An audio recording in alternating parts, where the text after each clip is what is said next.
రాష్ట్రాభివృద్ధిని కోరుకునే నేతలు తెలుగుదేశంలో చేరాలని ముఖ్యమంత్రి చంద్రబాబు ఆహ్వానించారు. ప్రభుత్వం గ్రామీణ ప్రాంతాలను బలోపేతం చేస్తోందని చెప్పారు. తూర్పుగోదావరి జిల్లా రావులపాలెం సహకార సంఘం చైర్మన్ కర్రి సత్యనారాయణ రెడ్డి ముఖ్యమంత్రి సమక్షంలో తెలుగుదేశంలో చేరారు.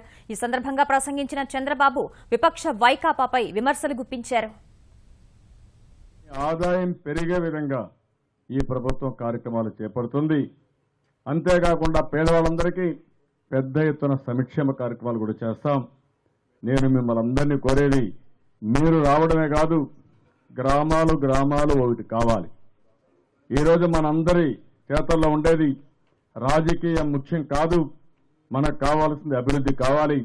అలాంటి అభివృద్ధి చేసే ఏకైక పార్టీ ఒక్క తెలుగుదేశం తప్ప వేరే పార్టీ లేదు. అందుకనే మూకుమ్మడిగా ఏకపక్షంగా తెలుగుదేశం పార్టీని బలోపేతం చేయండి. అందరూ కూడా కలిసి రండి.